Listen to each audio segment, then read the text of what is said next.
Hola a todos, mi nombre es Felipe Valdivia y junto a mis compañeros Francisca Correa y Lucas González expondremos sobre el trabajo en frío.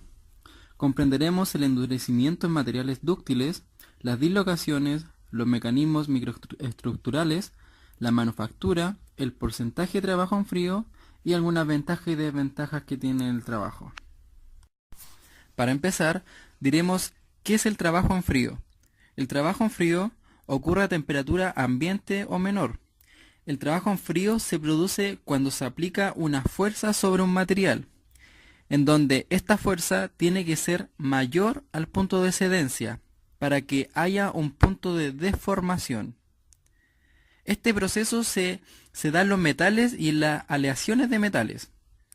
El trabajo en frío trata de evitar que se exceda la capacidad de formación para que el metal o la aleación de metal no se rompa. Todo esto lo vamos a ver más en detalle en los siguientes gráficos. Algunos empleos que se pueden encontrar de fabricación pueden ser, como se muestra en las imágenes, los tornillos, los clavos, algunos metales como de neumáticos también, y para el uso cotidiano, como son utensilios de cocina, las bisagras, los mangos, entre otras cosas. Es importante saber que en trabajo en frío, el material que se ocupa no pierde las propiedades como son el peso y el volumen. El material que se utiliza para el trabajo en frío básicamente tiene que ser dúctil. ¿A qué se refiere que sea dúctil? A que es dúctil cuando el material tiene la capacidad de deformarse, pero que no alcanza a romperse. Por tanto, no puede ser un material frágil. Aunque los materiales dúctiles también pueden llegar a romperse bajo el esfuerzo adecuado. Esta rotura solo sucede tras producirse grandes deformaciones. Como por ejemplo vemos la imagen en el esquema, tenemos tres barras cilíndricas de metal. En la letra A tenemos una fractura frágil, ya que es muy fácil ese material que se rompa. Después tenemos la fractura dúctil y totalmente dúctil, ya que es más difícil de romperse por las propiedades que tiene. Pero aún así, bajo ciertas presiones, puede llegar a romperse. Por tanto, es importante destacar que en trabajo en frío, el material que se ocupa no puede llegar a romperse, tiene que ser un material muy dúctil. Bien, para el siguiente gráfico vamos a ocupar un gráfico de esfuerzo versus deformación. En el gráfico nos presenta en una línea recta, una pendiente hacia arriba, la deformación elástica, que luego se encuentra un punto de límite de elasticidad entre la deformación elástica y la deformación plástica. Este límite también se le llama punto de excedencia. Después del punto de excedencia encontramos la deformación plástica y que finalmente llega a la rotura del material. Cuando se produce una carga, una fuerza, mejor dicho, al material, este pasa por la deformación elástica hacia la deformación plástica, quedándose en este último. Este cambio de deformación se da a través del punto de excedencia. Ese es el proceso que se genera en trabajo en frío, quedándose en la deformación plástica. No puede llegar a la rotura, ya que de esa forma se quebraría y dejaría de ser dúctil el material. Y también hay que destacar que cuando el material pasa a la deformación plástica, el material se vuelve irreversible, porque el metal ya no vuelve a ser lo que era antes. En el gráfico de la derecha encontramos algunas dislocaciones. Ahí encontramos de menor a mayor, mientras más a la derecha vemos más dislocaciones.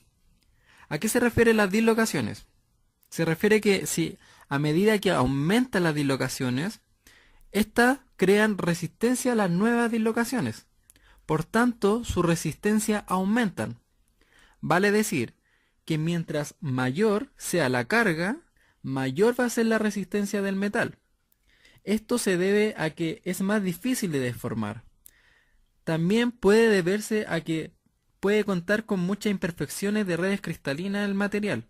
Por eso lo hace más resistente, perdón. Algo que veremos un poco más adelante. Ahora hablemos también de cómo se saca el porcentaje de trabajo en frío o el porcentaje de reducción del área, que es lo mismo. Esto se saca a través de una fórmula. Esta fórmula nos indica que el porcentaje de deformación que tiene el metal es igual al área inicial menos el área final dividido en el área inicial, y si eso lo multiplicamos por 100 nos da cierto porcentaje, donde el área final es el área de la sección transversal final y el área inicial es el área de la sección inicial. Esto lo veremos más adelante con un ejemplo. Microestructura. El trabajo en frío no solo causa un aumento en las dislocaciones, en la estructura del metal, también causa deformación de granos, estas causando efecto en la conductividad del material y un posible aumento en la corrosión, ya que habría más espacio para la estructura del material, creando espacios para que pase la corrosión. Manufactura. Son los procesos que pasa el material para que éste sea trabajado de distinta forma. Laminado. Consiste en que un material pasa por dos rodillos que ejercen fuerzas de compresión sobre ello, con el fin de reducir. Forjado. Es una de las técnicas más comunes, ya que se puede trabajar a temperatura ambiente, provocando contusiones en el material con el fin de provocar deformaciones difíciles. Trefilado. En esta actividad se jala un metal o un polímero a través de un molde con el fin de producir una lámina. Extrusión. Se jala un material a través de un molde para formar productos de sección transversal uniforme. Embutido. Se utiliza para fabricar latas de aluminio de bebidas o carrocerías de un automóvil, entre otros. El estirado, doblado y curvado son procesos que se utilizan para darle forma en lámina. Al controlar la deformación, se puede dar control al endurecimiento por deformación. El trabajo en frío consiste en trabajar un material sin exponer a altas temperaturas. Como se señaló anteriormente, se puede deformar un material para distintos usos, haciendo cambios en su microestructura y le da otro tipo de propiedades con el trabajo en frío. Por ejemplo, poniendo el material mucho más duro. También tenemos el punto de excedencia, donde el material es mucho más maleable. En este tipo de trabajo, la dureza y la resistencia ceden hasta que el material tiende a romperse. Dado en este gráfico que se muestra, hay una zona que es la zona elástica, donde el material, al ser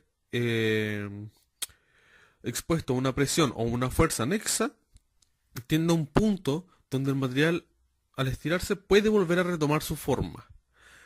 También tenemos una zona de fluencia, donde el material está llegando a su límite de zona elástica y desde ahí en adelante ya comienza a haber una zona plástica. Eso quiere decir que el material al sobrepasar esa zona puede llegar a la zona plástica, donde el material no va a volver a su forma original.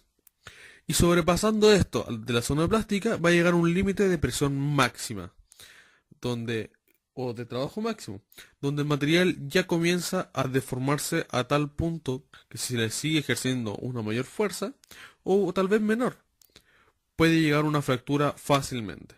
Y esto también se ve reflejado con la desventaja del trabajo en frío, donde quiere decir que la fractura que va a tener el material es por la reducción de su ductilidad.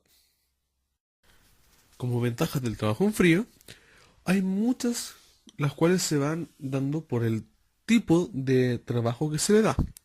Ejemplo, la dureza, la resistencia, la mejor precisión, menor tolerancia y el acabado superficial.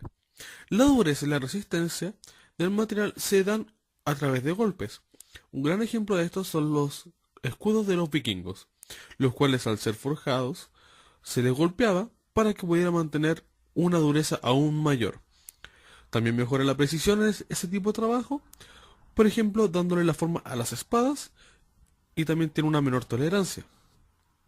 Ahora, el acabado superficial también se ve reflejado en las espadas y en cuchillos y es todo ese tipo de materiales metálicos los cuales se pueden ir deformando a través de golpes. Como desventaja del trabajo en frío es que al aumentar su resistencia requiere una mayor fuerza para poder ser deformado. También reduce la ductilidad del material. Eso quiere decir que el material al momento de ser trabajado puede que no resista la misma cantidad de fuerza ejercida. Eso quiere decir que su punto de fractura va a ser mucho menor al que tenía anteriormente.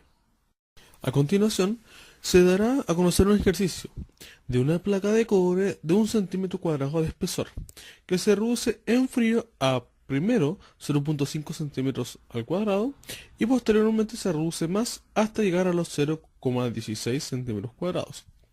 Para poder llegar a esta medida, se aplica una fuerza de 82 por 10 elevado a la 3 newton. Ahora, con esos datos determina el porcentaje total del trabajo en frío y la resistencia a la tensión que tendría la placa la placa de cobre de 0.16 cm². Para ello, nosotros debemos ocupar la siguiente fórmula, que es la de reducción de área. Que dice esta fórmula que la área inicial va a ser menos a la área final partido por la área inicial, esto todo multiplicado por el 100%. Y esto nos va a dar una reducción de área del 84%. Y ahora, para determinar la resistencia a la tensión que tendría la placa, será necesario utilizar la fórmula de tensión o esfuerzo en general, que es la tensión va a ser igual a la fuerza aplicada partido por el área inicial. Por lo tanto, tenemos que la fuerza aplicada son los 82 por 10 elevado a la 3 newton, partido por el área inicial que va a ser centímetros². Y esto, en las medidas correspondientes, nos va a dar 82.000 psi. ¿Por qué? Porque los 82 por 10 elevado a 3 son exactamente 82.000 y el área inicial es 1.